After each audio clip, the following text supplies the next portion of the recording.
I've been loving to keep up with your progress, man. You've got all these unreleased heaters, but I want to talk real quick about Leviathan. Yes, Um, sir. I don't know how long it's it been since me and Tony took you under the Lavender Group, but I've seen you try a few different things, and this was really exciting for me to kind of watch you grow in this track. And I know it was outside of your comfort zone, so to speak, because you're someone who like fine tunes a track and it's ready to go, right? Like when you send me Yeah, tracks, they're already mastered. It's not like this is yeah, a work in progress.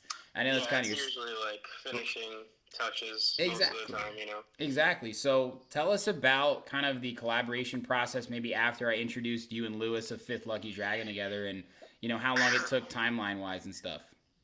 Well, to be honest with you, working with a vocalist is like probably the most like nerve wracking slash stressful things ever. Because I mean, trying to like for starters, this was pre-quarantine. I don't even have the equipment to properly record a vocalist at Yeah. the moment. So Mm-hmm. it's like that's like crutch number one. I can. It just kind of handicaps me there. Number two is that I'm so used to like it just not really working out or the style just isn't there. So I was kind of nervous going into working with Lewis because he has his own band. He has Fifth Lucky Dragon, Yeah.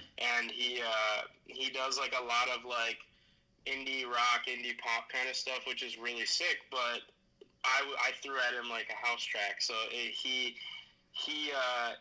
had me a little nervous at first, and then one day he just randomly emailed me with stems, and I listened to him, and I was like, "What the hell?" I've never worked with someone so productive in my life. Like he even had like ideas for like as far as writing a melody, like on that second. I'm sorry.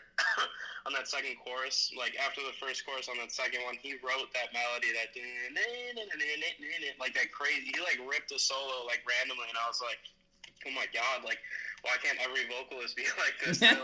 He's just a extremely multi-talented person. He could play like the trumpet, he plays the piano, like he is a musician at its finest. Yeah, And I agree. he really took that track to like being decent to being like probably one of my best projects I've had. So Yeah. I owe a lot to him. But yeah, I mean, working with someone like that, it really takes a lot of stress off your back, really, because I mean, it's just someone who knows what they're doing. Yeah. And I couldn't have gotten luckier if I could be honest. I got really, really, really lucky with him, man, because he did a great job. So Yeah. hats off to him. He's a talented guy, man. And, funny enough, I was introduced to him through my dad, who Lewis's Really? dad is a doc. They're colleagues, right? They're both doctors. And Mm-hmm. I remember my dad like looped me in on an email one day with Lewis and was like, "Hey, this is Lewis Fifth Lucky Dragon," and I listened to this track of theirs called "Scooter Boy," and I was like, "Damn, like they're just getting started, but there's really something about this guy specifically and the band behind him, Mm-hmm. right? Like, Yeah. who knows?" And they've got their own sound, and it was really cool to see how he layered your original stuff, and you guys went back and forth, just like reading through your guys' conversation. He really is a dime a dozen, right? In terms of like Oh yeah. Oh yeah. vocalist, like not only just a vocalist, but Yeah, I mean, he literally wrote that top line, like that vocal, in a couple days. He like told me like Monday he was working on it, and Thursday I had the wave already of it. I didn't even like. I did some editing, obviously, on like where to place the vocal, and I processed it a bit more because he kind of sent me in like a raw version, which is what I prefer, because right. it's hard to mix a already like proper vocal into a track that isn't really like the same. You want to sound it like make it sound like it's all in the same room. So Yeah. he sent me like the raw cuts, and I was just kind of blown away by like not only like was the lyrics not very, I should say, I don't know, like what is the word I'm thinking of?